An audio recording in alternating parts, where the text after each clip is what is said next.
Oh, I just remembered a story where Gordon plays a trick on Thomas, and Thomas was very tired. It was the first story about Thomas that I ever heard. Here it is. Would you like to hear it? I would. Thomas and Gordon.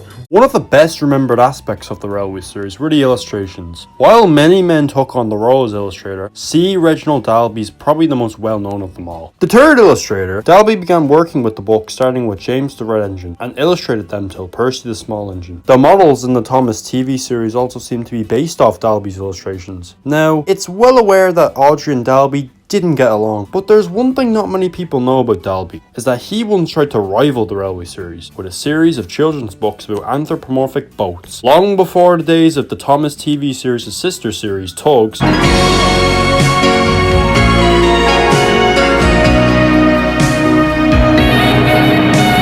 the Railway series already had a connection with another series about boats. Like Tugs, it was short-lived, as it never made it past one book, and it never became a series. Today, let's explore Dalby's forgotten book. Tales of Flitterwick Harbour was both written and illustrated by Dalby, according to his daughter Catherine, who you may remember from her cameo in Tenders and Turntables. When she was a young child, she and her father took several trips to Sandbanks, a neighbourhood in the town of Poole, which itself is in Dorset, England. To her memory, between there and the Isle of Purbeck, there was a small car ferry which they would watch from their hotel balcony. On another holiday they took in Poole, she recalls that her parents had friends who ran a water and fuel delivery service to the yachts moored within Poole Harbour. These holidays made Dalby come up with the concepts of the stories, and he told them to Catherine when she was 6. Dalby even dedicated the book to her, as seen in the book's dust jacket. It was published in 1955. A year before the last Railway series book he illustrated was published. The book centres around the harbour inhabitants, including Tubby the Tugboat, who I guess you could say is like the Thomas of the book. Tubby's described as being a very strong, cheerful, willing worker, with his services always in great demand by cargo ship captains for a safe passage into the harbour. He also enjoys singing to his charges as they are being towed in order to calm them down, especially Sandy. The storyteller of the book is Dinger, the clock, part of the town hall at the port of Flitterwick. In the book, he claims to be Big Ben's uncle. Yes, really. He also has an uncle who's 200 years old. He's located on a tower near the jetty and has 4 clock faces with a vantage point that enables him to see and know what's going on for miles around in every direction. It's also said that he never sleeps. Oh, that's strange. But poor Cranky the crane never gets a nap. He never gets to sleep early. He works all the time. And his only company are the gulls that settle on his arm. Then there's Flip the Ferry, who ferries traffic from the coast road on one side of the bay across to Flitterwick.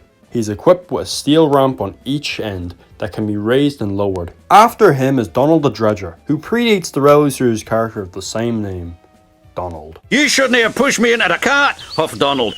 You pulled me, you mean, argued Douglas.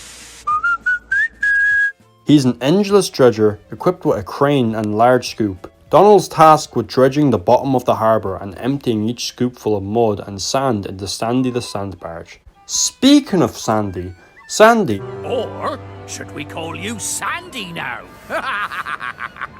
who shares the same name as an All Engines Go character, is an engineless sand barge who's loaded with mud from Donald's dredging. Once full, Sandy's towed out to sea by Tubby, where he dumps his load of sand and mud into the deep ocean. He's often nervous about heading to sea with a full load, since his keel becomes very low to the waterline. Sandy's also known to be a chronic complainer, with a rough voice as if he had sand in his throat, which he probably does. Outside the harbour in 2 long lines are the boys. They are gossips, chatters, and love to joke around. They are prone to have bad hair days, since they are often covered in seaweed. The Pride of Flitterwick, also known as Percy Paddle, who is a pleasure steamer who goes between Flitterwick and Swampcombe. He rarely speaks to the other ships, unless he's in an extremely good mood. Tubby's jealous of Percy's looks and status. The book also features some human characters, such as the Harbour Master, who's basically the fat controller of the book, Tubby's captain and his son Tommy, which the latter is known for playing tricks, the Mayor of Flitterwick, Mr. Lordley, and his daughter, Jane. In the first story, Tubby to the Rescue, Tubby's sent by the Harbour Master to rescue a stranded Percy. I'm stranded! Help! but in his haste and pride to do so, he forgets the tow ropes. Too late to turn back, Flip lends him the necessary equipment. Once rescued, Percy's captain orders Tubby's captain to cast off the tow. In case someone sees them being towed into Flitterwick by a lowly tug, the demand is ignored. As they arrive into the harbour, the other ships provide a welcome with their horns and sirens, whilst the crowds assemble on the jetty, including the mayor, cheer wildly. Percy's grateful passengers make a collection which raises enough money to have Tubby repainted. In the second story, the proud gentleman, aka Mr. Lordly, goes fishing. Mr. Lordly is having a very bad day, in which everything seems to be going against him. He cuts himself while shaving, he burns his tongue while drinking coffee, his daughter Jane is wasting time, causing him to be 6 minutes late. His coat is caught in the car door once he's on the ferry, then his hat's blown into the water.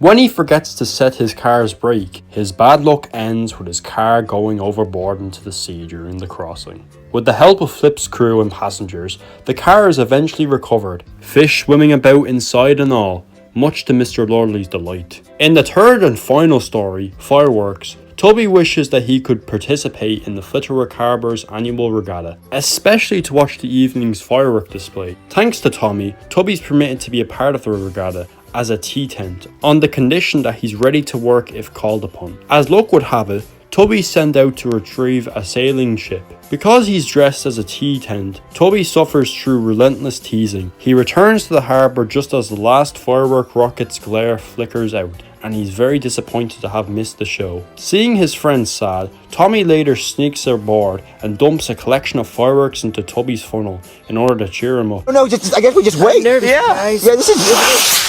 Whoa! Whoa, that was a big explosion! That was cool! Whoa! It wakes the people of the harbour from their sleep. The just awakened harbour master is furious, with Tubby's captain promising corporal punishment against Tommy. Tubby intervenes to claim that the fireworks actually did him some good by cleaning his funnel of soot. All is forgiven, and so ends the last story of the book. Knowing Dalby's artwork, you'd expect the book to be vivid and colourful, but it isn't. Most of it's black and white, and when colours are used, they were solid brown, yellow, red, black or blue, completely different to his Railway Series art. Apparently, Dalby was very disappointed with how the illustrations looked, according to Catherine, mainly due to the rather crude interpretation of his original drawings. Another difference from the Railway Series that you might notice is that the anthropomorphic characters don't have faces. A map of Flitterwick Harbour is also featured in the book. As you can tell by the number 1 text in the book, this was meant to be the first book in a series, but it didn't make it. Poor Dalby. However, we do know that Dalby wrote another story called The Water Postman, but it was never released due to the failure of the first book. I would like to give a big thank you to the Sodor Island Fansite. Without their article on the book and their interview with Catherine, this video wouldn't have been possible. Thank you all for watching. Please like and subscribe, and I'll see you all soon.